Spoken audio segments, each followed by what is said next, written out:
계속 있는 분들이 있어요. 사실은 여러분과 저는 옛날에 비하면 얼마나 잘 살게 됐나를 늘 봐야 돼요. 6.25 전쟁 끝나고 우리 어떻게 살았나? 어떤 모습이었나? 한번 잘 생각해 보세요. 이미 하나님이 많은 복을 우리에게 줬어요. 이걸 빨리 깨닫고 이걸 간증할 줄 알아야 돼요.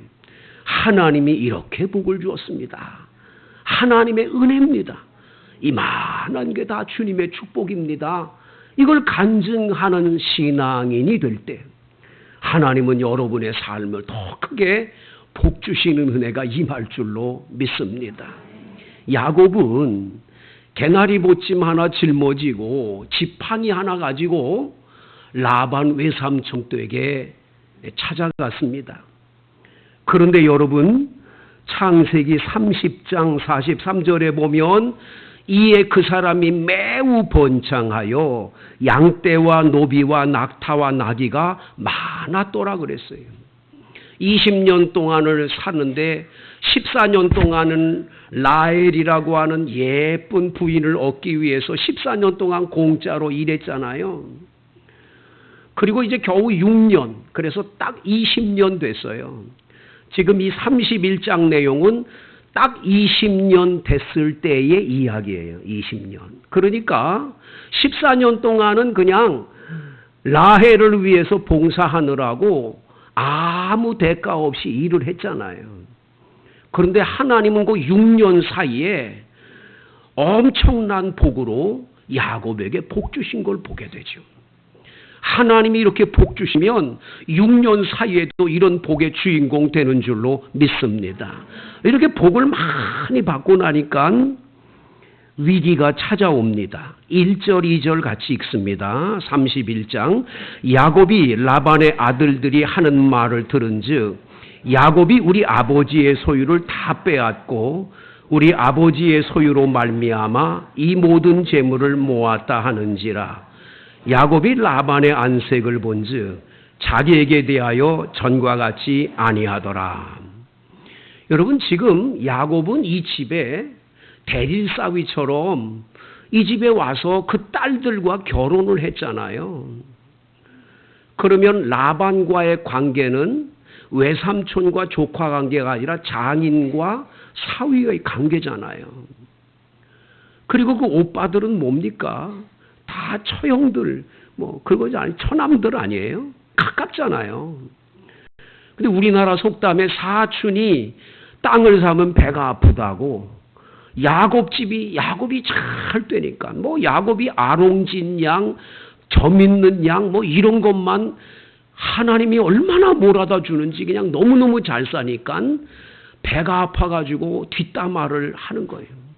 그뿐만 아니라 장인 얼굴 안색을 보니까 아주 안 좋은 거예요.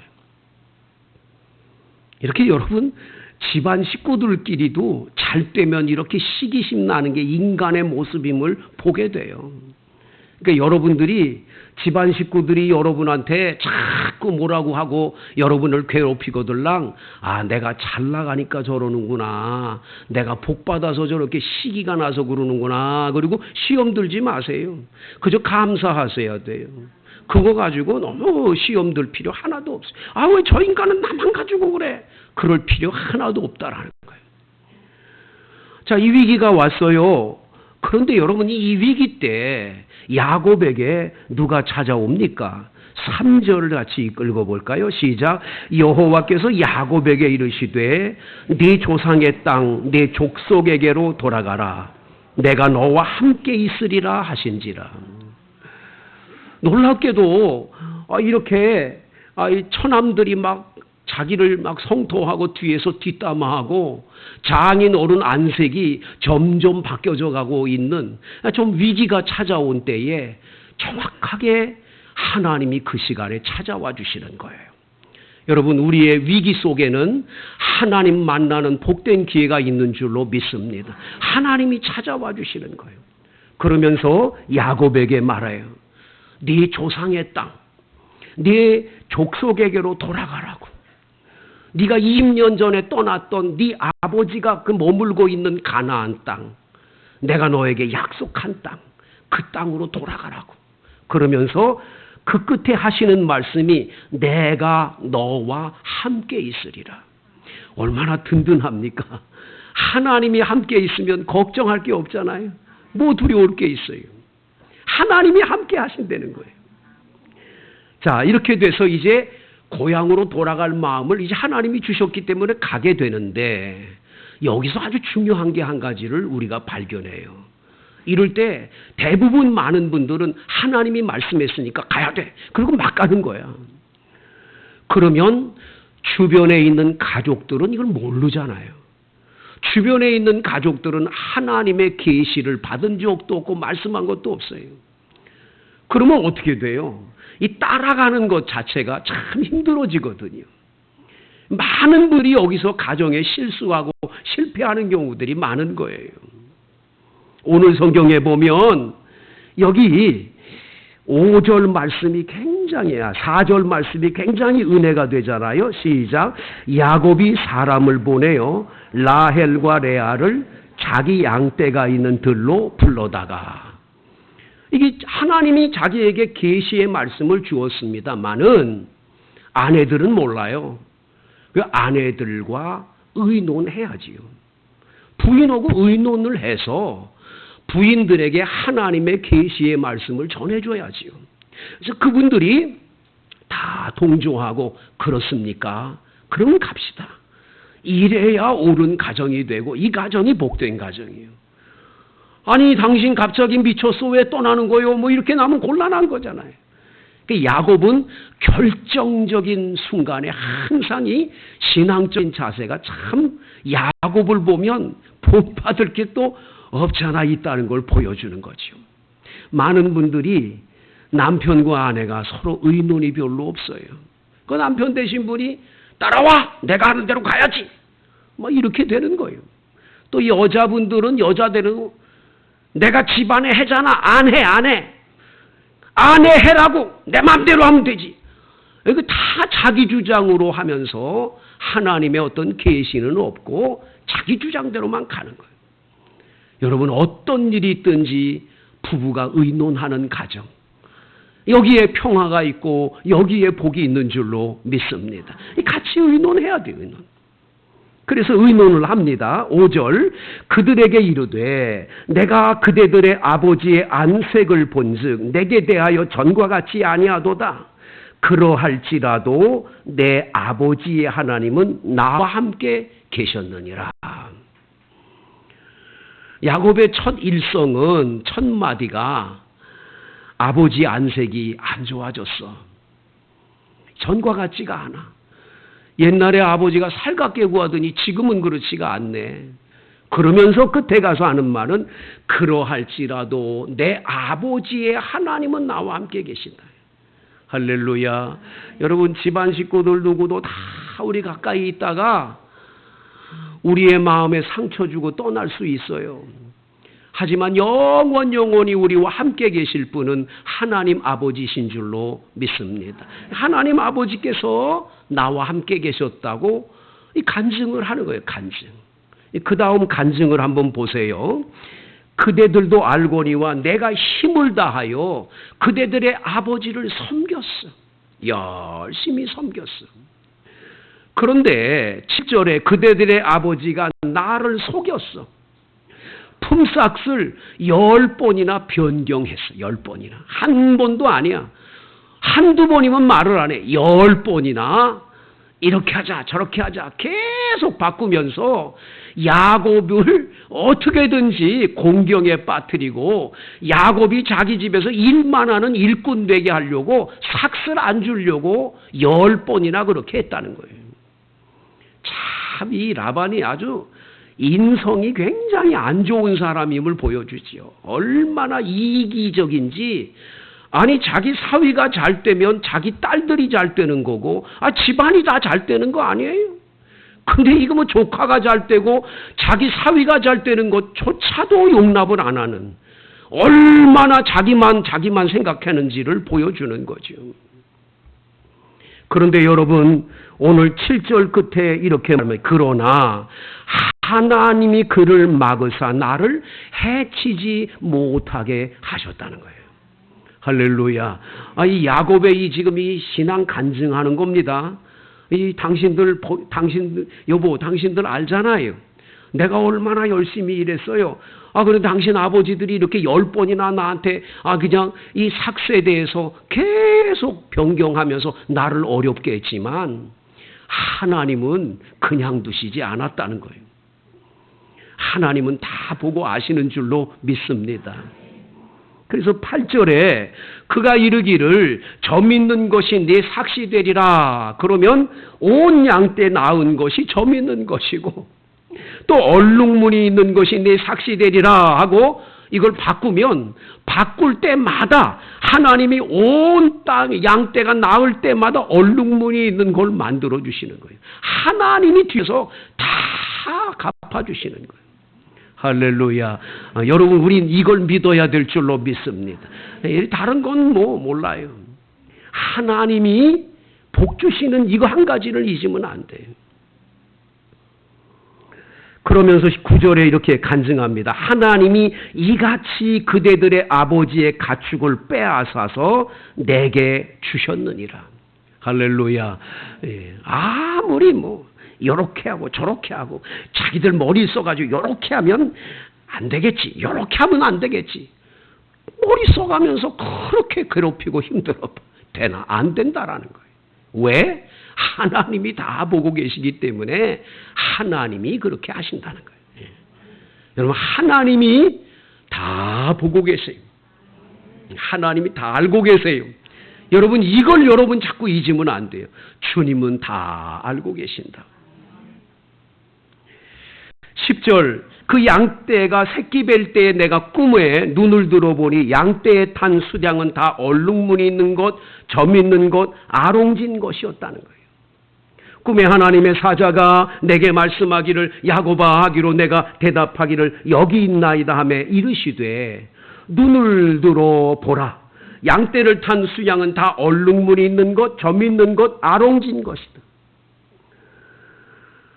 야곱이가 양떼들이 물을 먹는 데 갔다가 살구나무, 신풍나무, 버드나무 가지 갖다가 놓고 이래가지고 네가 지금 부자 된 게 아니라는 걸 가르쳐줘요. 하나님이 다 몰아주시는 거예요. 하나님이 이렇게 해주셨다는 거예요. 그러면서 여기 성경에 12절에 보면 이르시되 내 눈을 들어 보라 양떼를 탄 수양은 다 얼룩무늬 있는 것, 점 있는 것, 아롱진 것이니라 하면서 라반이 내게 행한 모든 것을 내가 보았노라. 라반이 행한 거 다 내가 봤다는 거. 여러분, 하나님 다 보고 계시는 줄로 믿습니다. 여러분, 이걸 자꾸 의식을 안 하고 살면 안 돼요. 그저 함부로 막 살아. 막 하고 행동 막 해. 아니요. 하나님 다 보고 계세요. 주님의 눈을 언제나 의식하고 살아야 돼. 내 말 한마디, 행동 하나, 이거 바르게 해야 돼. 하나님 그런 사람 다 보고 그 하나님께서 보고 복 주시는 줄로 믿습니다. 야곱이 행한 거 다 봤어. 너무 억울한 거 다 본 거예요. 저 라반이 저렇게 나쁘게 하는구나. 저렇게 악하게 하는구나. 다 보고 오신 거예요. 그래서 하나님이 다 채워주시는 거예요. 13절 나는 베델의 하나님이라 네가 거기서 기둥에 기름을 붓고 거기서 내게 서원하였으니 지금 일어나 이곳을 떠나서 내 출생지로 돌아가라 하셨느니라. 여러분, 나는 베델의 하나님이라고 말씀하세요. 베델이 어디입니까? 하나님의 집. 하나님의 집이란 뜻이잖아요. 하나님을 만난 곳이잖아요. 야곱은 자기 집에만 하나님이 계신 줄 알았는데 라반 외삼촌 댁으로 가다가 루스 광야에서 길을 헤매고 있다가 저녁 해가 뉘엿뉘엿지니까 이거 돌베개 하나 베고 잠을 자는데 꿈속에 사닥다리가 땅에서부터 하늘 꼭대기까지 닿았고 천사가 오르락내리락 하면서 그 위에서 하나님이 말씀하세요. 나는 네 조부 아브라함의 하나님이야. 네 아버지 이삭의 하나님이다. 내가 너를 복주마. 내가 너와 함께하마. 네 누운 땅을 너와 내 후손에게 주겠다. 내가 너에게 복을 줄게. 절대 내가 너에게 약속한 걸 이루기까지 절대 안 떠날게. 주님이 약속하셨잖아요. 그 주님을 만난 곳이 베델인 줄로 믿습니다. 아마 여러분들도 교회 신앙생활하다가 여러분들이 하나님을 처음 만난 곳이 있을 거예요. 어느 교회 예배당인지 모르지만, 또 어느 기도원인지 모르지만, 여러분 어느 집인지 모르지만, 여러분이 하나님께 기도하다가 주님을 만난 체험이 분명히 있는 곳, 하나님을 영적으로 만난 체험이 있는 곳, 그곳이 베델인 줄로 믿습니다. 그 베델의 하나님이, 야곱아, 나는 베델의 하나님이야. 너한테 약속한 대로 내가 너에게 복을 준 그 하나님이라는 거예요. 너 한번 생각해 보라는 거예요. 야곱아, 너 지금 20년 만에 얼마나 큰 복을 받았냐? 부인 둘에다가 후처 둘, 거기서 태어난 자녀가 아들만 11명, 지금 딸 디나까지 12명 낳았어요. 이제 집으로 돌아가는, 고향으로 돌아가는 도중에 라헬이 마지막 아들 낳아요. 베냐민. 그 12아들하고 딸 하나 낳아서 13아들이, 지금까지 여기 31장에는 11아들하고 딸 하나를 낳아서 얼마나 번성했어요. 20년 만에. 그것도 감사한 일인데, 이제는 물질에도 큰 복을 줘가지고 양과 소와 나귀가 떼를 이루고 노복도 힘이 많고 얼마나 큰 부자가 됐습니까? 베델에서 아무것도 없는 야곱에게 나타나 약속하신 하나님이 그대로 이루어진 걸 보는 거죠. 하나님 그런 하나님인 줄로 믿습니다. 하나님 그렇게 하셨기 때문에 이제는 너는 네 고향으로 돌아가라는 거예요. 네 출생지로 돌아가라는 거예요. 이 말을 들은 라헬과 레아가 대답을 합니다. 여기 14절에서 16절까지 말씀에는 참 놀라운 단어 하나가 나오는데, 그건 뭐냐면 우리라는 단어입니다. 우리라는 단어. 라헬과 레아가 그에게 대답하여되, 우리가 우리 아버지 집에서 무슨 분깃이나 유산이 있으리요. 아버지가 우리를 팔고 우리의 돈을 다 먹어버렸으니 아버지가 우리를 외국인처럼 여기는 게 아닌가. 하나님이 우리 아버지에게서 취하여 가신 재물을 우리와 우리 자식 것이니 이제 하나님이 당신에게 이르신 일을 좌준행하라고. 여러분, 야곱의 부인들 둘이 얼마나 그동안 아기들 낳으면서 둘이 경쟁했습니까? 레아가 아이 6명을 아들을 낳고 딸 디나까지 7명을 낳을 동안에 라헬은 한 명도 못 얻다가 맨 마지막에 요셉 하나 지금 얻은 상태잖아요. 그 둘이 그동안 얼마나 경쟁, 나중에 안 되니까 비라와 실바를 줘가지고 대신 아들들을 낳게 하셨잖아요. 그렇게 경쟁했으니까 언니와 동생 사이가 안 좋은데, 오늘 야곱이 하나님에 대한 신앙 간증을 하면서 고향 땅으로 돌아가자라고 가족회의를 열 때 이 라헬과 레아가 갑자기 하나가 돼요. 그래서 오늘 성경에 우리가라는 단어를 써요. 우리라는 말을 쓰는 거예요. 여러분, 우리라는 단어가 얼마나 좋은 단어예요. 우리. 이 하나가 되는 거죠. 하나의 울타리 안에 다 들어왔다 그래서 우리 아니에요? 여기 이 성경에 보면 두 사람이 경쟁하고 싸우던 건 다 사라져버리고 우리 한 가족이 되는 은혜가 임한 것을 보게 되는 거죠. 사랑하는 성도 여러분, 우리의 가정이 우리라고 하는 의식 속에 가장 하나의 가정의 울타리 속에 들어갈 수 있는 유일한 길은 하나님이 우리 집의 주인이 될 때, 하나님 중심으로 모일 때, 하나님의 말씀으로 함께 회의도 나누고 대화도 나누고 늘 중심이 하나님일 경우에 우리가 될 줄로 믿습니다. 그래서 오늘 우리가 된 것을 보게 되는 거죠. 야곱이 일어나 자식들과 아내들과 낙타들에게 다 태우고 모은 바 가축과 소유물 다 가지고 집으로 이제 돌아가게 되는 걸 보게 되죠. 사랑하는 성도 여러분, 야곱은 그동안 고생하고 애를 썼습니다. 그러나 그 노력과 힘으로는 절대로 복을 받을 수 없었어요. 왜냐하면 라반이라는 외삼촌이, 장인 어른이 얼마나 그를 어떻게 했는지에 대한 걸 다 보여주잖아요. 여러분, 인간의 노력으로는 안 됐어요. 그런데 하나님이 배후에서 도와준 거예요. 하나님이 함께 하시는 거예요. 그래서 복은 하나님이 주시는 줄로 믿습니다. 절대로 내 노력으로 되는 게 아니라는 걸 기억해야 돼요. 요 며칠 전에 우리나라 1인당 국민 총소득이 GNI라고 그러는데 처음으로 일본을 제치고 우리나라가 세계의 6위가 됐어요. 6위가. 인구 5천만 명이 넘는 국가 중에서 미국, 독일, 영국, 프랑스, 이탈리아 다음에 한국이요.